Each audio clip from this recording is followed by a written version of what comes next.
Gustavo, bom dia.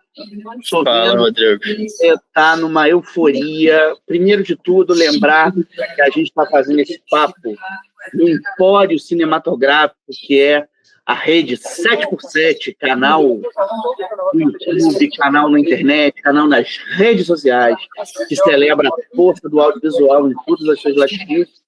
Eu estou aqui conversando com meu amigo, um grande analista de cinema, alguém que para mim é uma promessa aí para amanhã, para o poder do audiovisual, que é Gustavo Valente, autor do livro Momento Crítico, autor de críticas, resenhas, playlists, que vão para também o canal Momento Crítico. E eu sou o Gibson Seco, um fã do Gustavo, sou há 25 anos, que peleja. E é muito bonito, depois de toda essa estrada, ver uma pessoa com a tua disposição, com a tua afetividade, Gustavo, trabalhando. Você está em Veneza, eu estou aqui na Penha, no Rio de Janeiro, eu queria te ouvir. Cara, a gente é parceiro de viagem já há algum tempo, cobrimos Berlinales juntos, a gente se encontra sempre na capital alemã, analisando naquele frio germânico produções trazidas pela curadoria atualmente de Christian Tuttle, outrora de Carlo Chatriani e Mariette Kizebach. O que essa curadoria agora, italiana, do Alberto Barbera, tem de mais potente para você? O que é estar em Veneza, cara? Obrigado pelas palavras, Rodrigo. Você é, além de um grande amigo, uma inspiração. E esse foi bacana, além de estar aqui em Veneza, mas essa comparação é muito bacana de se fazer entre as curadorias de Berlim e Veneza. Veneza, em termos de nomes fortes da história do cinema, é muito mais potente que Berlim. Berlim, eu acho que tem um espaço para autores autores europeus, autores de países latino-americanos que não tem tanto espaço em grandes festivais. Eu acho bacana esse espaço que Berlim dá e que talvez Veneza não dê, mas é muito enriquecedor você ir nos dois festivais, porque são universos completamente diferentes e são cidades muito diferentes e climas muito diferentes. Então é muito bacana esse contraste. E sobre o que tem de mais potente aqui em Veneza, eu acho que não houve muita surpresa aqui, no sentido de que todos os grandes nomes apresentaram filmes dignos de aplausos e filmes que assim, tem vários concorrentes fortíssimos para levar o Leão de Ouro e para outros prêmios. Eu não imaginava uma competição tão acirrada e com filmes que a grande maioria aqui vai no início do ano que vem, no final do ano, brigar por Oscar e outros prêmios desse tipo. Como, por exemplo, eu acho que é meio que certo já cravar nomes como Park Chan-wook, Catherine Bigelow, Yorgos Lanthimos, quem mais que... Eu acho que Guilherme Del Toro, Benny Safdie, eu acho que sim, são nomes que vão aparecer aí na temporada de premiações, com certeza. Tá, deixa eu te fazer duas perguntas aqui, para além do evento da seleção em si.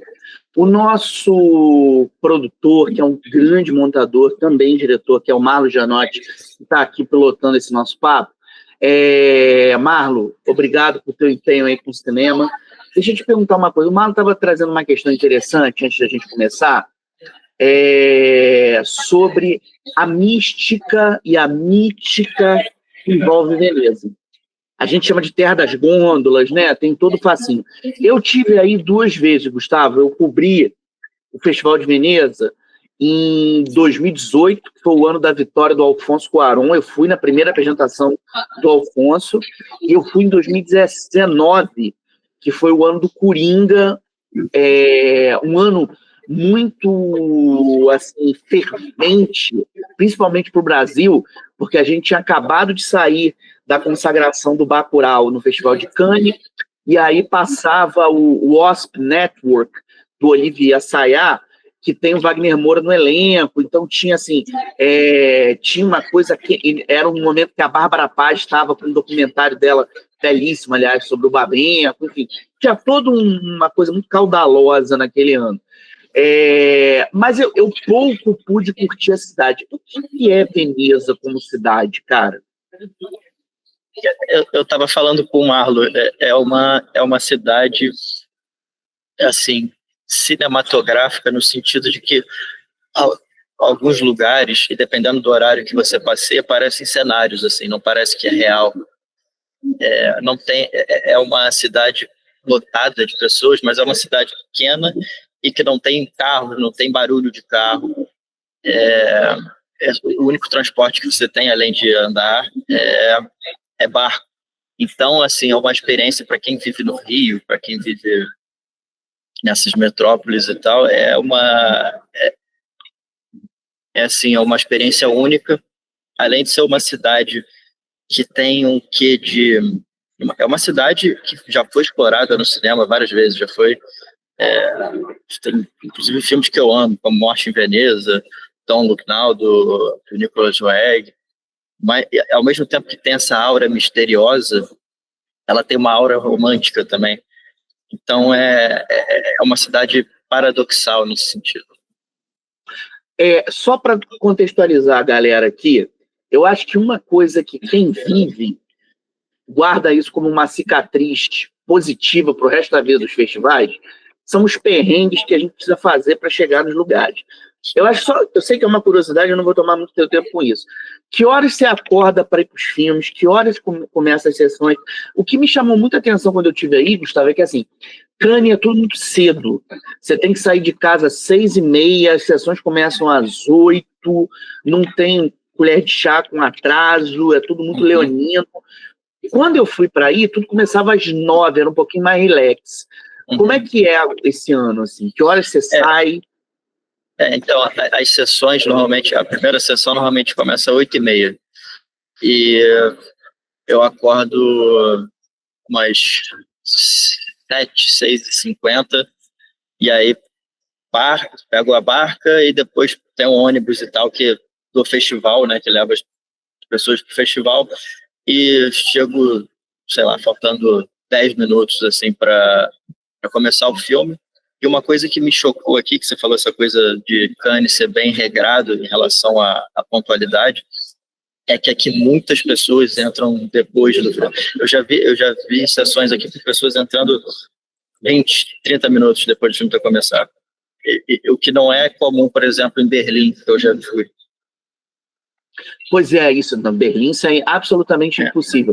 Cara, eu me lembro que no segundo ano que eu fui, era o ano de um grande filme, aliás, o Ad Astra, do James Gray, com o Brad Pitt e o Tommy Lee Jones, e eu estava na sessão, assim, era o Maracanã, porque as salas são muito grandes, se eu não me engano, era na sala Darcy, que era imensa, e isso me chamou muita atenção. Chegou gente, assim, com 40 minutos depois do filme começar, o que é impossível em Cannes. E assim, uma coisa que me chamou muita atenção, só para a galera aqui escutar, Berlim a gente passa muito frio, né? Pega -8, esse ano teve neve, né? Esse ano aí que foi um ano, cá entre nós, bastante especial, eu acho, com o último azul do Brasil, a consagração do Dag Jorn Haugjerud, o norueguês lá com Dreams, Sex, Love, mas aí é muito quente. Como é que você está fazendo para se virar aí? Quanto está aí? Cara, aqui acho que uns 20 graus, mas a sensação é mais quente. Está mais quente do que isso. É abafado aqui, muito sol. E, assim, essa primeira viagem serviu de experiência, porque de como montar minha mala, assim, porque peguei algumas camisas mais de manga comprida e tal, e porque eu achei que tinha que vir de uma forma mais arrumada, ou sei lá o quê. Mas as próprias pessoas aqui, tem gente que vem de chinelo, tem gente que vem de bermuda e tal. Então também foi um aprendizado aqui para os próximos festivais de Veneza.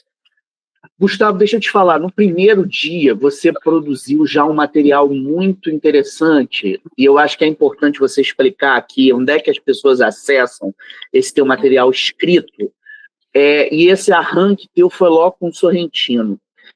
O Paulo Sorrentino é um diretor que, a partir de 2013, com A Grande Beleza, ele se reconstitui no topo do cinema, assim, na verdade, em 2008, com o Divo, quando ele ganha o prêmio do júri de Cannes, no mesmo ano que o Matteo Garrone vence o grande prêmio do júri, lá na Croisette, com o Gomorra, eles viram uma espécie de Bebeto e Romário de um novo cinema italiano que a gente chama de Risorgimento.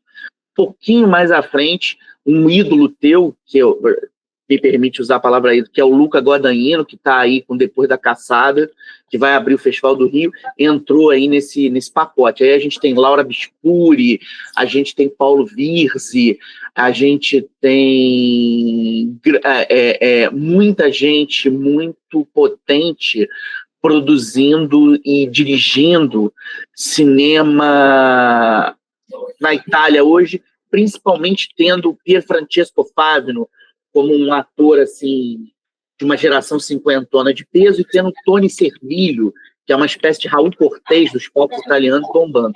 O que é o La Grazia, que é o filme do Sorrentino? O que você achou dele? Assim? Eu confesso que foi uma surpresa para mim. Primeiro porque eu não sou muito familiarizado com a filmografia do Sorrentino, e as poucas experiências que eu tive não me disseram muita coisa. Assim. Eu sempre vi ele, eu acho que ele tem, alguns filmes dele tem uma estética meio de comercial de perfume, assim. E esse La Grazia me surpreendeu, primeiro porque eu acho que foi uma escolha perfeita para abrir o festival, não só porque é um filme italiano, mas porque é um filme italiano com aquele humor tipicamente, aquele senso de humor tipicamente italiano, e que, aliado a esse humor, traz um estudo de personagem de um presidente que sofre uma crise existencial decorrente de ações que ele tem que tomar perto do fim do seu mandato. E, enfim, é um belíssimo filme, com uma grande interpretação do Raul Cortez italiano. Assim, é um filme que prova assim, o apuro estético refinadíssimo do Sorrentino, mas também que ele é um grande contador de histórias. Sem dar spoiler, mas eu vou entrar num terreno que eu sei que você adora, que é futebol. Tem alguma menção ao Maradona nesse filme? Quase sempre tem. Nesse filme não tem. Mas tem futebol? Não tem nesse. Que geralmente é uma paixão dele. Assim, né? Lembrando que Gustavo tem assim, bom senso, bom gosto de ser tricolor, assim como eu. Gustavo, só repete pra gente aqui, ou fala pra gente, onde é que as pessoas conseguem ler teu material? Fala um pouquinho pra gente aí. Sim, o principal, né, nessa semana e na próxima, algumas das críticas vão para o site, já está no site do 7x7 a crítica de Bugônia, hoje vai ao ar a crítica de No Other Choice, do Park Chan-wook, e tem outros textos que eu escrevo no meu Letterboxd pessoal, que aí é só entrar no Letterboxd e colocar lá, Gustavo Valente, 7x7, que aí é fácil de encontrar lá. Tem textos e alguns comentários pequenos sobre outros filmes que eu comentei brevemente nos stories, mas que não tem crítica no site. Deixa eu te fazer uma pergunta aqui, cara. Dá uma overview pra gente do que você viu. Cita 3 filmes que você acha, assim, tirando, além do Sorrentino, que você acha, assim, o que valeu mais essa viagem para você aí? Até agora. Eu acho que assim, os 3 os 3 grandes filmes, eu vou citar 3 da competição e um que está fora. Da competição, eu acho que o Estrangeiro, que você falou muito, né, antes estava bem ansioso, pediu para eu falar sobre o filme para você e tal, é o meu favorito. Que bacana. A gente está falando, só para a galera saber aqui, O Estrangeiro é uma adaptação que o François Ozon fez do romance de tons filosóficos, O Estrangeiro, do Albert Camus. Isso. Inclusive a crítica vai... do ator que faz o Meursault? Muito, muito. E muito, ele é um... Benjamin, eu acho que ele é perfeito pro Meursault, e ele compõe, é tudo minimalista, tanto nas expressões faciais quanto na corporalidade. E eu fiquei, assim, curioso, porque o Marcello Mastroianni, para mim, é o ator menos Meursault que tem, porque ele é uma figura tão expressiva, que irradia luz, assim. Fiquei curioso, e fiquei mais curioso ainda porque eu li que quem seria originalmente escalado para o papel do Meursault no filme do Visconti era o Alain Delon, que para mim faz muito mais sentido.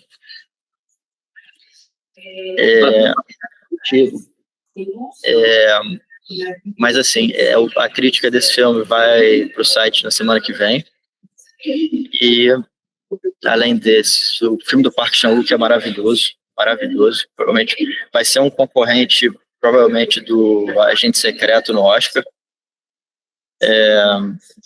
Esse ano o Oscar de melhor filme estrangeiro promete ser daqueles assim.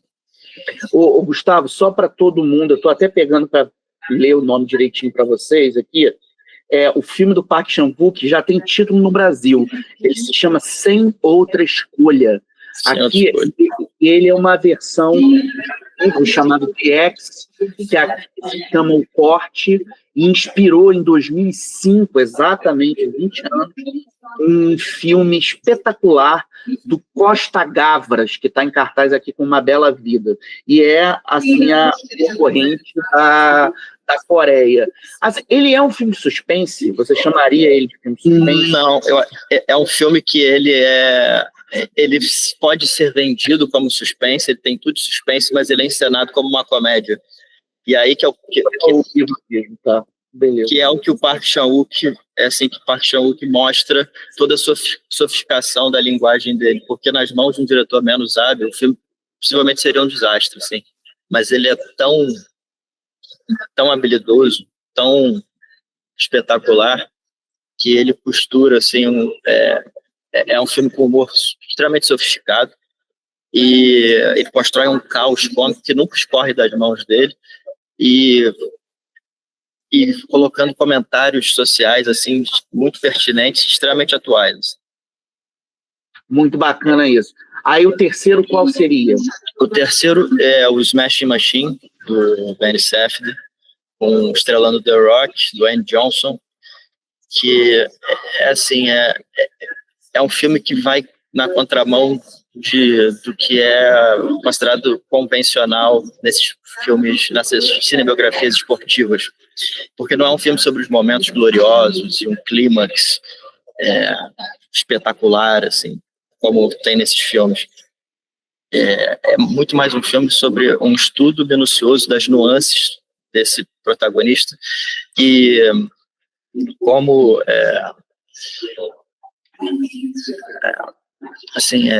é um estudo da alma desse ser humano, né, de desvincular ele à imagem do corpo dele como uma besta musculosa e tal. E é um filme que é calcado no cotidiano, nas interações deles, principalmente na relação com a esposa, mas também nas interações com os colegas de trabalho, que é muito bacana acompanhar esses bastidores também do MMA. Então é um filme de toques naturalistas, extremamente cru em sua concepção. É um belo filme. Você sabe que o Festival de Veneza que mais marcou assim, a minha vida, por várias razões, eu fazia a cobertura de Veneza quando eu fui repórter do Globo, tudo com imagem, com notícia de agência, eu ia costurando as coisas, traduzindo. Falou, agência tal disse isso, New York Times disse isso. E o que eu nunca vou esquecer, até porque é de um ator, é um dos meus fetiches, assim, do ponto de vista de um ator que eu acho muito simbólico de muitas coisas adoecidas do Star System, é o The Wrestler, o lutador, do Darren Aronofsky com o Mickey Rourke, assim. E esse filme tem uma vitória, e eu gostaria muito que isso acontecesse de novo. Você sabe que esse ano teve uma coisa consagradora, Gustavo, assim, foi em 2008, o Wim Wenders era o presidente do júri, e ele fez uma coisa linda e inédita. Ele declarou que o Leão de Ouro era do Aronofsky e do Mickey Rourke. Ou seja, ele atribuiu o prêmio mais significativo do festival a um ator, assim como ao diretor. Isso, historicamente, aconteceu em Cannes, no ano do Azul é a Cor Mais Quente, que as atrizes, por decisão do Spielberg, dividem a vitória com o apelativo Kechiche. E antes, na década de 70, no auge do cinema político italiano, eles deram a Palma de Ouro com destaque também para o cinema italiano, para o elenco italiano que foi indo, assim, destacando essa representatividade. Se eu não me engano, foi no ano do Classe Operária, que foi o Paraíso, e eles deram para o Jean-Marie Volonté, como se fosse uma distinção. A palma não é só do diretor, dos diretores, no caso. Tanto que aquele ano ganhou o Caso Matei,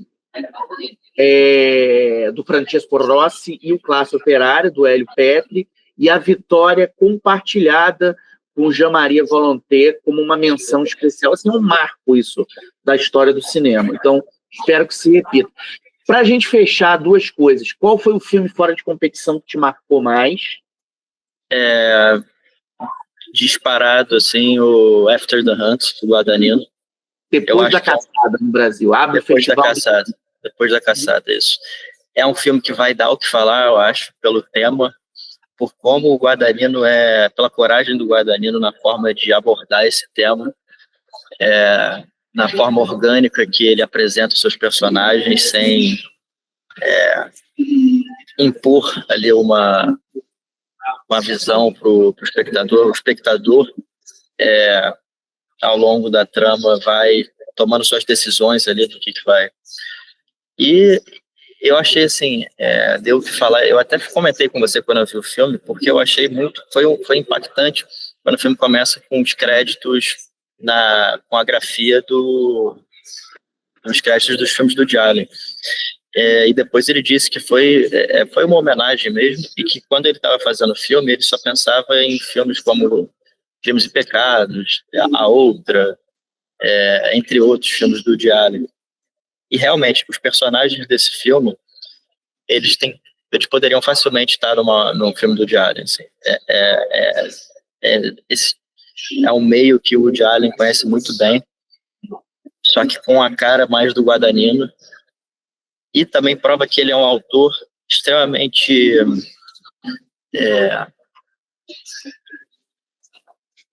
versátil, no sentido de que ano passado ele fez Challengers, que é uma experiência, é um orgasmo audiovisual, basicamente, e depois fez Queer, e agora esse After the Hunt, que é um filme muito mais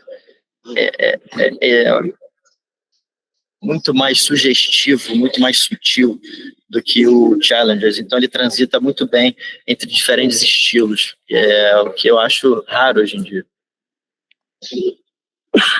Desculpe.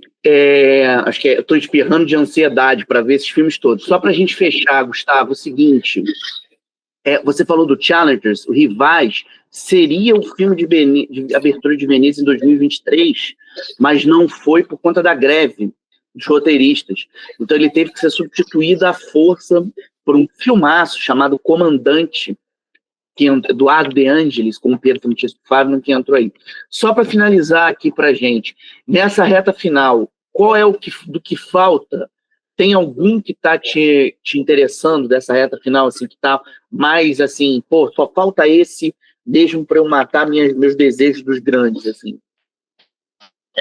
Eu confesso, ontem a gente conversou, eu não conheço essa diretora húngara. Ildikó. Isso. O filme dela vai ser exibido hoje à noite aqui, com Tony Leung, Léa Seydoux.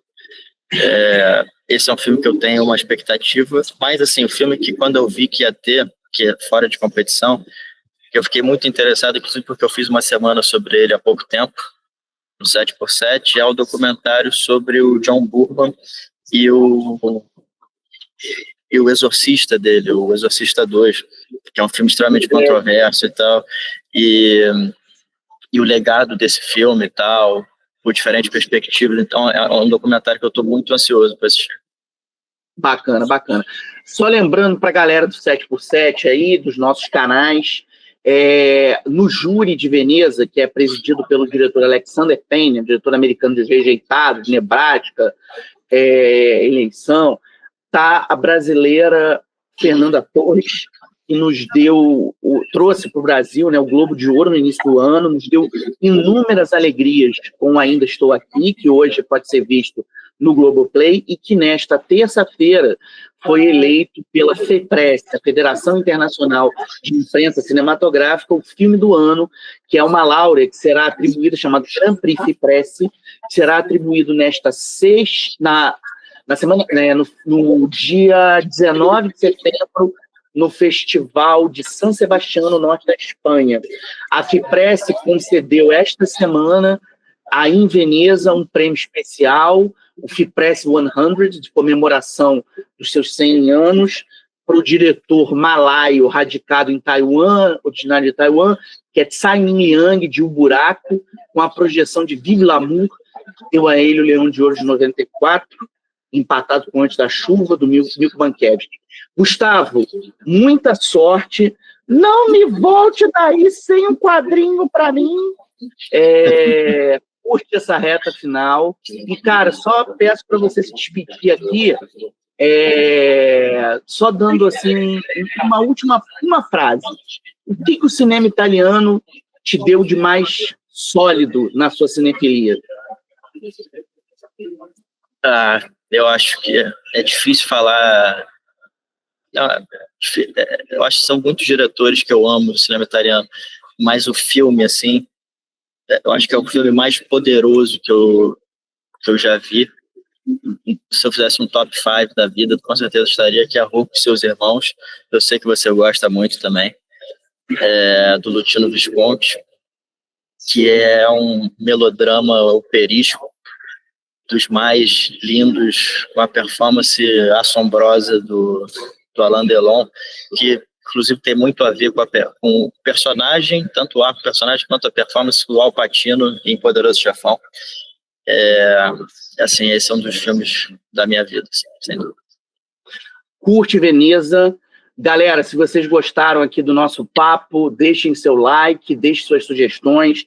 O 7x7 é um sistema vivo de cinema, graças ao trabalho de toda uma galera, sob a direção de Bia Mussi, André De Santi, Marlos Janotti, que está aí na pilotagem das carrapetas, Raíza Vaz, toda uma galera aí, João Rossi, Thaís, Mônica, uma turma aí bacana que nos mantém ativos e vivos.